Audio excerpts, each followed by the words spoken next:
Okay, this is our first actual live stream. Garrett, we had daylight savings this weekend. First of all, what's your opinion? I think people hype it up like, oh, we're going to lose an hour of sleep. What will we do? Yeah. Maybe take a nap. I think it's silly, though. Yeah. For sure. Okay. Yeah.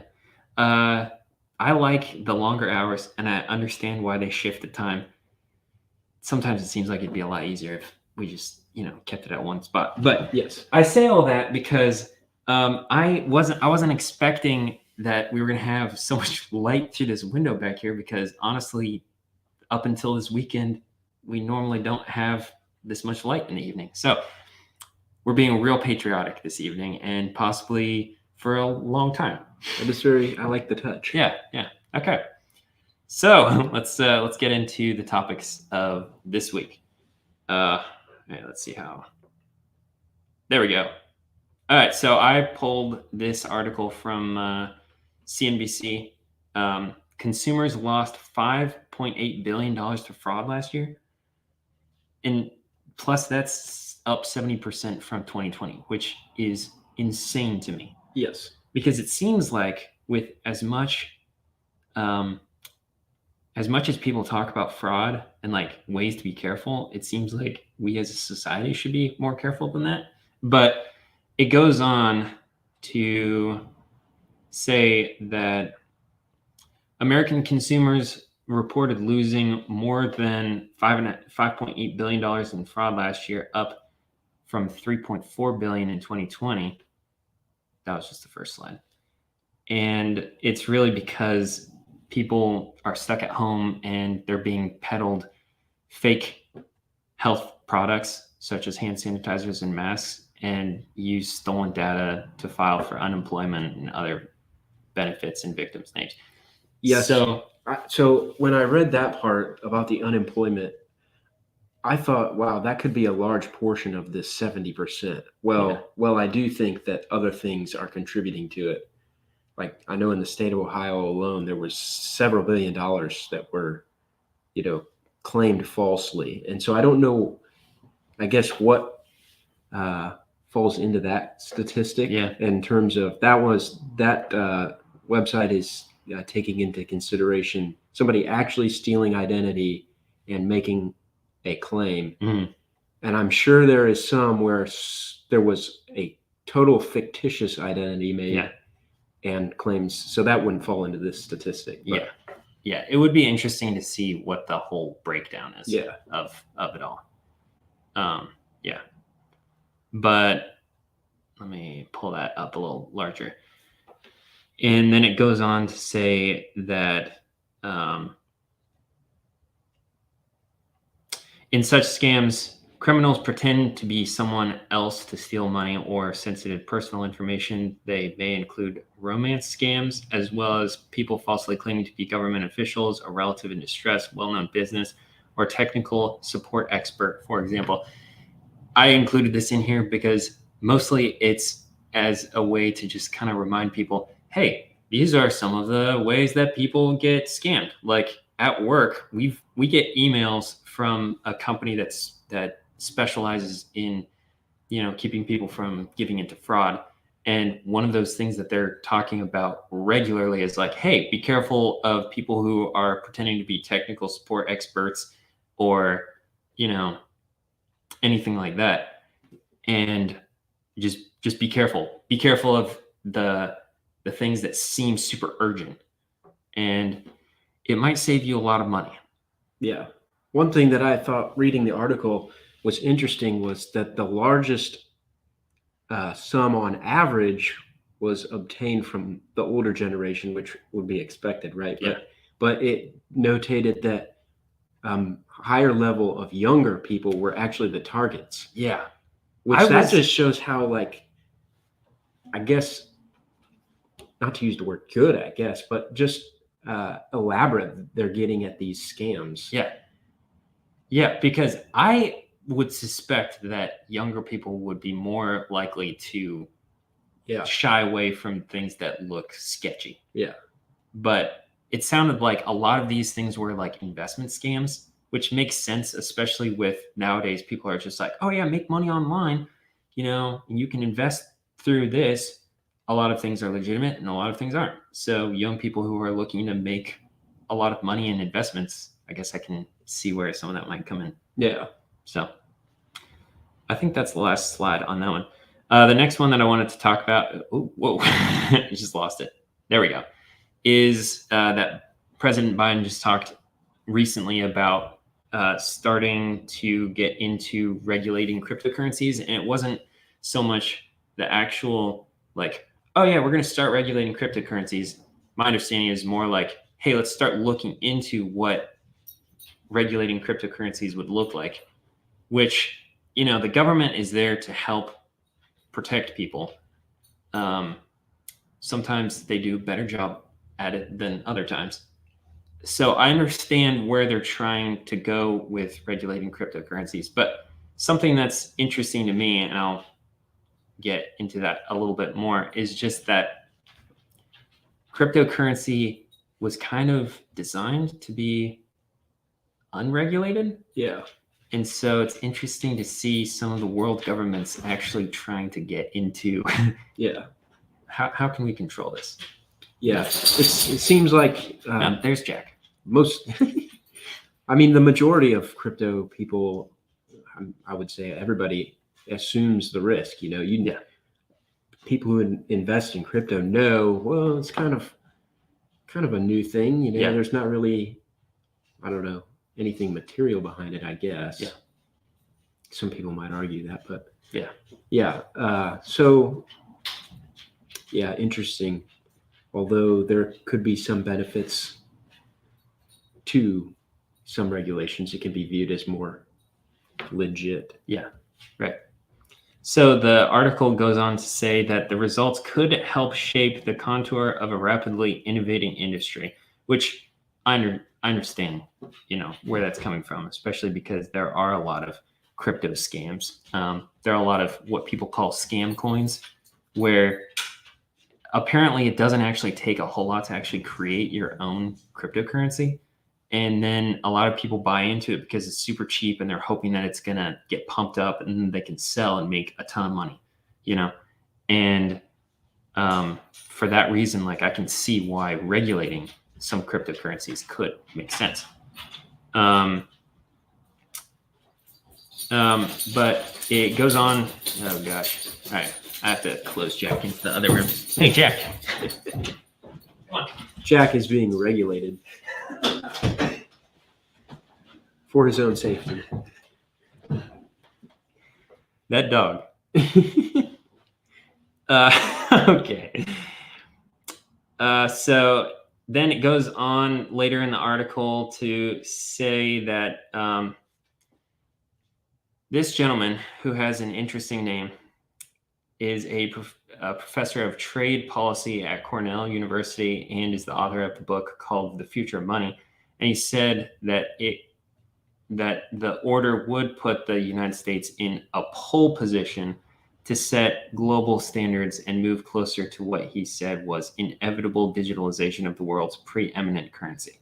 And I understand the likelihood, I think, is pretty high that we're going to keep moving forward with cryptocurrency, especially the way that people really like using it and the deregulated aspect of it. So yeah, as the United States, I can see how we can kind of form where cryptocurrency goes in the future because of that. And then I also got a section of a CNBC article about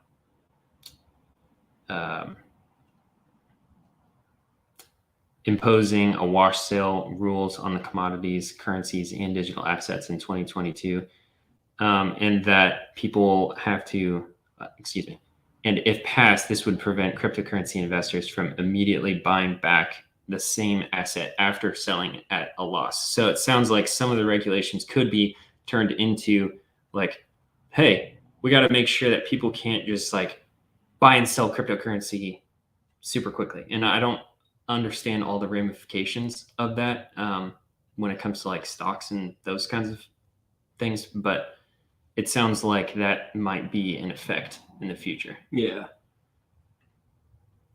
Actually, okay. So what was you had one article that you wanted to... Yeah.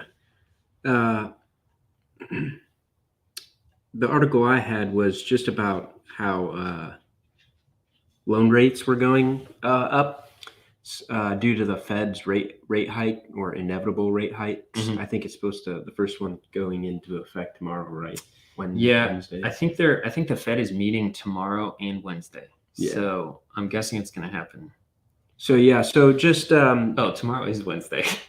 correct. Yeah. Yeah. So the article I had read was just that mortgage rates have already gone up a full percentage point Mhm. compared to last month. So hopefully you have a fixed mortgage and not an adjustable one. Yeah, no kidding. If not, good luck. Yeah. And just how that could also affect your credit card. If you have credit cards, get rid of them. But if you do, those rates can also go up. So yeah, just look for that. Yeah. All right, next article. As inflation heats up, 64% of Americans are now living paycheck to paycheck, which it sounded like, yeah, based on the article, it goes on to say that it's very close to the high of 65% in 2020, based on a Lending Club report. And like, I've heard before that it's 7 out of 10 households are living paycheck to paycheck.